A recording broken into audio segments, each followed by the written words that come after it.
Hello everybody and welcome back to my channel. I am Achal and in this today's video I am going to cover a poem from your paper named Indian Writing in English of second year BA English Honours, and this poem is Orphan Girl which is written by Henry Louis Vivan de Rousseau.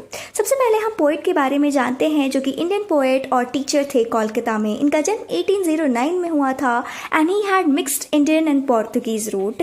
अब ये जो Derozio थे he worked as a teacher at Hindu college and also he has inspired young Indians to think freely. Even ये पहले first Indian poet बने जिन्होंने English में लिखना शुरू करा ड्यूरिंग ब्रिटिश रूल.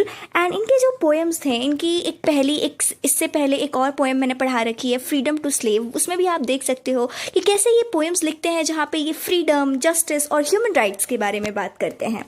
अब ये जो पोएम हम पढ़ने वाले हैं ऑर्फन गर्ल, इसका पहले कॉन्टेक्स्ट देख लेते हैं कि कैसे हमें पढ़ना है. तो इसे लिखा गया है ड्यूरिंग अर्ली 1800 जब इंडिया अभी भी ब्रिटिश रूल के अंडर था. अब यहाँ पे जो पोएट है वो हमें दिखा रहे हैं कि सोसाइटी कितनी स्ट्रिक्ट थी उस टाइम पे. ऑर्फन्स के प्रति कोई काइंड नहीं था, स्पेशली अगर वो एक लड़की हो और उस लड़की के सर से उसके माता पिता का हाथ उठ जाए तो उसका लाइफ कितना हार्ड हो जाता था. ये बताते हैं कि उस टाइम पे लड़कियों की लाइफ कितनी हार्ड हुआ करती थी. इफ़ वो ऑर्फन गर्ल है, ना घर है ना प्रोटेक्शन, और इवन कई लोग इग्नोर करते थे उनकी प्रॉब्लम को.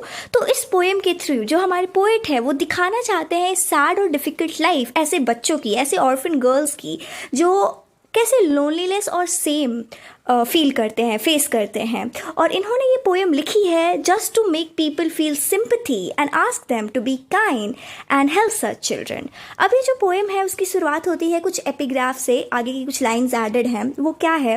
It's like she was Yet young and fair, but oh, she seemed marked for much woe in this unpitying world, poor friendless wanderer. और यहाँ पे जो पोएट है वो बता रहे हैं कि वो जो बच्ची थी वो इतनी सुंदर और ब्यूटीफुल थी, उसके डिस्पाइट हर ब्यूटी. लेकिन यहाँ ये सवाल कर रहे हैं कि इतनी खूबसूरती होने का क्या फ़ायदा अगर डेस्टिनी में इतना ट्रबल और इतना सैडनेस लिखा है. उसके अराउंड की जो वर्ल्ड है वो काफ़ी हार्श है और कोई इस पर मर्सी नहीं करता, कोई इससे काइंड बिहेव नहीं करता. वो बिल्कुल अकेली है, कोई उसके दोस्त नहीं है जो उन्हें सपोर्ट करे, और वो अपने लाइफ में इधर उधर बस वॉन्डर कर रही है with no one to rely on. और यहाँ से पोएम शुरुआत होती है. Let me recite the poem. Her hair was black as a raven's wing, her cheeks the tulip hue did wear, her voice was as soft as a when night winds sing, her brow as fair as a moonbeam fair. यहाँ पे आप lines पढ़ के आपको समझ आ गया होगा कि क्वालिटीज़ बता रहे हैं पोएट हमें कि जो वो छोटी बच्ची है उसके हेयर कितने शाइनी हैं, ब्लैक हैं, और उसे कंपेयर कर रहे हैं like the wing of a raven. Raven is a black bird. फिर उसके गालों की कंपैरिजन कर रहे हैं वो ब्राइट टुलिप फ्लावर से. उसके सॉफ्ट और जेंटल वॉइस को बता रहे हैं it's like similar to the quiet singing of night winds. Her forehead is smooth, clear and beautiful, glowing like a moon light. यहाँ पे कंपैरिजन कर रहे हैं उसके फॉरहेड को मून लाइट से, और ये डिस्क्रिप्शन बताती है कि how lovely and delicate she. अब आगे की लाइन्स हैं. Her sire had join the wake of war. यहाँ पे इसका मतलब है father. The battle shook the shout and scar, he knew and gained a glorious grave, such is the garden of the brave. यहाँ पे जो poet है वो हमें बता रहे हैं कि इस लड़की के जो पिता हैं वो वॉर पे गए हुए हैं अपने देश के लिए, और there he experience the shock and noise of battle including fighting words. अब वहाँ पे फाइट करने के लिए गए हुए हैं, इन्हें चोट भी लगती है काफ़ी, और एक ऐसा पॉइंट आता है where he died earning glorious grave. और बताते हैं पोएट कि जिस तरीके से वो लास्ट मोमेंट रिचुअल और वो रिवार्ड एक सोल्जर के लिए किया जाता है वैसा सब कुछ होता है. But his death left the family without a father. यानी जो फैमिली थी, जो एक बच्ची थी, जो उनकी वाइफ थी, उनके लिए एक पिता चला गया, एक पति चला गया, और वो काफ़ी हार्ड था. और ये फैमिली जो है वो इनके पास अब कोई फादर नहीं रहे. वो बच्ची बिल्कुल अकेली हो गई, वो पत्नी बिल्कुल अकेली हो गई. आगे की लाइन्स है. Her anguished mother's suffering heart could not endure a widow's part. She sunk beneath her soul's distress and left her infant parentless. आगे बताते हैं पोएट कि किस तरीके से जो उस लड़की की माँ थी उनके लिए काफ़ी हार्ट ब्रोकन था कि उनके पति उन्हें छोड़ के चले गए, और वो ये विडो वाला पार्ट जीने के लिए बिल्कुल ही रेडी नहीं थी. This sorrow has overwhelmed her completely, और इस सैडनेस की वजह से she died too, leaving her baby daughter without any parents. अब ये जो लड़की है ये एक अनाथ बच्ची बन गई है, ना इसके पिता रहे और ना ही अब इसकी माँ रही, दोनों ही इसे छोड़ के चले गए। आगे की लाइन्स है, she had no friend on this cold bleak earth to give her shelter, a home and a heart, through life's dreary desert alone she must wend, for alas the wretched have never a friend. यहाँ पे poet जो बताते हैं वो बोलते हैं कि अब ये जो लड़की है ना, इसके ना ही दोस्त है ना फैमिली है जो इसका ख्याल रखे, ना ही इसके पास अब एक सेफ प्लेस है जहाँ पे ये रह सके, जहाँ पे कोई इसका ख्याल रख सके। अब लाइफ के हर एक वे पे, हर एक पाथ पे इसे अकेले जाना होगा और ये जो जर्नी है वो काफ़ी डिफ़िकल्ट और काफ़ी लोनली होने वाली है। यहाँ पे जो ये वर्ड है डेयरी डेजर्ट, इसका मतलब यही है कि how hard life is going to be for her. और ये भी बताते हैं कि अनफॉर्चुनेटली हम एक ऐसी सोसाइटी में रहते हैं जहाँ लोग काफ़ी क्रूएल हैं, लोग काफ़ी अनकाइंड है, स्पेशली उन लोगों के तरफ जो कमज़ोर होते हैं, जो पुअर होते हैं, जिनके पास पैसा नहीं होता है, जो अनहैप्पी होते हैं। कोई भी उनकी मदद नहीं करना चाहता और ये जो लड़की है ये काफ़ी हेल्पलेस है। लाइन्स है, and should see stray from virtues way, the world will scorn and it's scorn can slay, a shame hath enough to wring the breast with weight of sorrow and guilt oppressed। आगे poet बता रहे हैं कि जैसा कि अब ये अनाथ हो चुकी है और सबसे बुरी बात ये है कि ये एक लड़की है।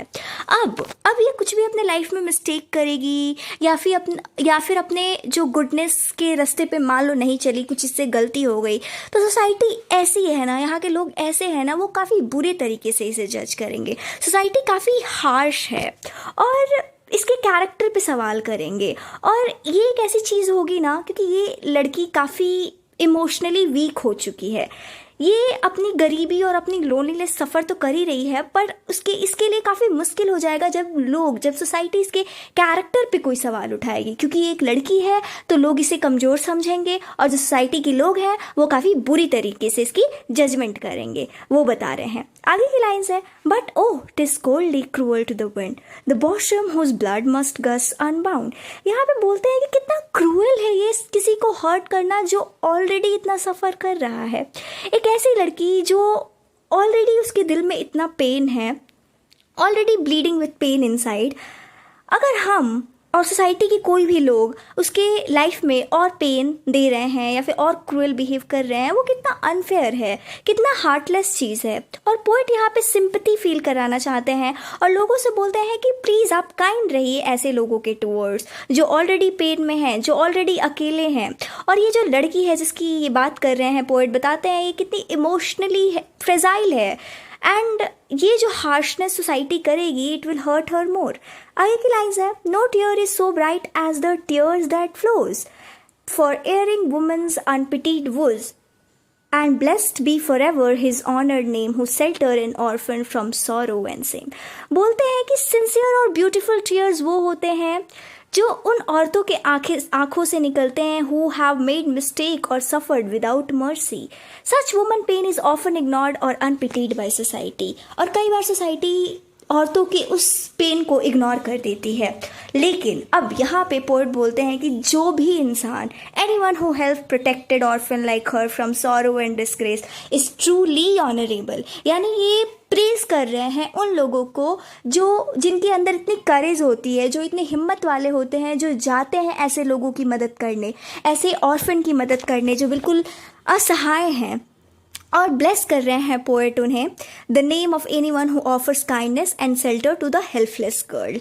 This shows the poet respect for kindness and compassion. यानी इस पोएम के थ्रू पोएट जो है वो बताना चाहते हैं कि ऐसे लोगों को ये प्रेज करते हैं, ऐसे लोगों की तरफ ये काफ़ी रिस्पेक्टफुल हैं जो ऐसी ऑर्फन गर्ल्स की हेल्प करते हैं। ये पोएम्स यहाँ पे ख़त्म होती है। अगर थीम की बात हम करें तो loneliness and suffering of orphan पहली थीम। यहाँ पे जो पोएम है वो दिखा रहा है कि how hard life is for a girl who has lost both her parents, और वो अकेली फ्रेंडलेस है और कोई उसका ख्याल रखने वाला नहीं है। एंड वर्ल्ड काफ़ी कोल्ड और अनकेयरिंग हो जाती है पुअर के टुवर्ड्स और हेल्पलेस चिल्ड्रन की तरफ, स्पेशली अगर वो एक लड़की है। And the poet want us to feel her pain and understand her silent suffering. दूसरा अगर हम थीम है वो है need for kindness and compassion. यहाँ पे जो पोएट है वो सोसाइटी को बोल रहे हैं कि आपको हार्श और जजमेंटल नहीं होना चाहिए। और बोलते हैं कि ऐसी सोसाइटी होती है और पीपल शुड नॉट ब्लेम और same helpless girl who suffer, instead we should protect and support them and the poet praise those. और यहाँ पे फाइनली प्रेज करते हैं उन लोगों को जो मदद करते हैं ऐसे लोगों की, ऐसे हेल्पलेस ऑर्फन गर्ल्स की। और यहाँ पे ये पोएम ख़त्म होती है। आई रियली होप आपको समझ में आया होगा। Thank you for watching and don't forget to subscribe to channel and also visit my insta page.